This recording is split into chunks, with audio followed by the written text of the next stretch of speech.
Dalam pembelajaran bahasa Indonesia, keterampilan menulis teks deskripsi merupakan salah satu kompetensi penting yang harus dikuasai oleh peserta didik di sekolah dasar berdasarkan capaian pembelajaran dalam kurikulum. Namun, berbagai penelitian menunjukkan bahwa kemampuan menulis teks deskripsi di sekolah dasar pada siswa tergolong masih rendah.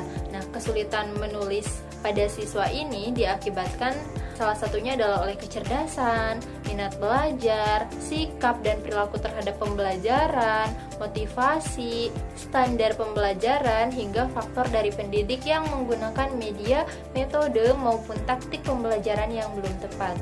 Nah, selain itu, disebutkan pula bahwa faktor utama yang dihadapi peserta didik dalam pembelajaran menulis teks deskripsi yaitu masih dilakukannya pembelajaran yang bersifat konvensional oleh pendidik. Nah, hal tersebut terbukti dengan nilai peserta didik yang masih ada belum mencapai KKM.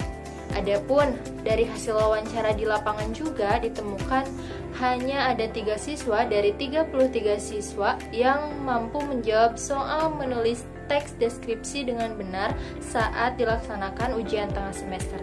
Dari sisi guru, beliau telah menjelaskan bahwa pembelajaran masih dilakukan secara konvensional dan tidak menggunakan model maupun media pendukung. Nah, adapun dari hasil siswa itu ditemukan bahwa siswa masih kesulitan memahami karakteristik teks deskripsi dan kesulitan menulis dengan struktur yang benar. Berdasarkan permasalahan tersebut, solusi yang ditawarkan adalah penerapan model pembelajaran flipped classroom guna meningkatkan kemampuan menulis. Nah, model flipped classroom ini merupakan pendekatan pembelajaran yang membalik alur belajar tradisional di mana peserta didik mempelajari materi dasar terlebih dahulu melalui video maupun modul digital di rumah, kemudian melakukan kegiatan praktik, diskusi, hingga refleksi di dalam kelas. Nah, model flipped classroom ini diketahui mampu meningkatkan partisipasi dan juga keterampilan berpikir kritis siswa karena mereka datang ke kelas dengan pemahaman awal yang sudah cukup. Nah, selain itu, pembelajaran mandiri yang diterapkan pada model flipped classroom dapat meningkatkan hasil belajar, pembentukan karakter mandiri pada siswa dalam belajar, serta dapat meningkatkan interaksi guru dan juga siswa, juga meningkatkan motivasi belajar siswa. Nah, hal ini tentu saja merangsang sikap belajar yang positif. Oleh sebab itu, model flipped classroom dianggap tepat dalam pembelajaran menulis teks deskripsi. Penerapan model pembelajaran flipped classroom berlandaskan pada model penelitian Eddy yang memiliki 5 tahap. Yang pertama adalah analyze, yaitu menganalisis kebutuhan siswa dan guru serta kesulitan belajar dalam menulis teks deskripsi. Nah, pada tahap kedua yaitu design, merancang penerapan flipped classroom yang meliputi kegiatan prakelas, yakni contohnya menonton video, kemudian kegiatan di dalam kelas, contohnya menulis teks deskripsi berdasarkan pengamatan, dan pasca kelas yaitu refleksi dan juga revisi. Yang ketiga adalah development, yaitu menyediakan media, video, dan LKPD pendukung agar pembelajaran lebih menarik dan mudah dipahami.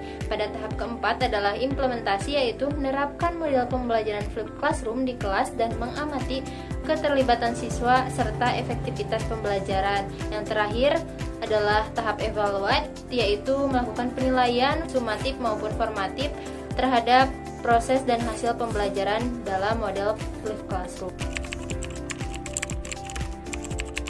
Secara aksiologis, penerapan model flipped classroom ini memiliki nilai dan juga manfaat kepada siswa itu untuk meningkatkan motivasi dan juga kemandirian serta kemampuan berpikir kreatif dalam menulis teks deskripsi. Adapun bagi guru, itu membantu menciptakan pembelajaran yang lebih interaktif, kontekstual, dan juga berpusat pada peserta didik atau siswa. Nah, yang ketiga bagi sekolah itu mendorong inovasi pembelajaran berbasis teknologi dan juga meningkatkan mutu pembelajaran bahasa Indonesia. Dan bagi peneliti atau pengembang, yakni memberikan kontribusi ilmiah terhadap praktik pembelajaran menulis dengan model inovatif yakni flipped classroom. Dalam rancangan modul ini tidak terlepas dari kelebihan dan juga kekurangan. Kelebihan dari modul ini berorientasi pada kebutuhan siswa, kemudian memberikan kesempatan siswa belajar untuk mandiri melalui video pembelajaran sebelum kegiatan tatap muka, sehingga waktu di kelas lebih efektif untuk praktik menulis. Adapun kekurangan dari modul ini yaitu membutuhkan perangkat dan koneksi internet, karena tadi menggunakan video prakelas, dan siswa dengan keterbatasan akses teknologi itu dapat mengalami kesulitan. Kemudian yang kedua adalah perlu pendampingan guru yang intensif gitu. Selain itu, siswa SD juga masih memerlukan arahan dalam memahami instruksi kegiatan mandiri. Nah, maka dari itu membutuhkan bimbingan.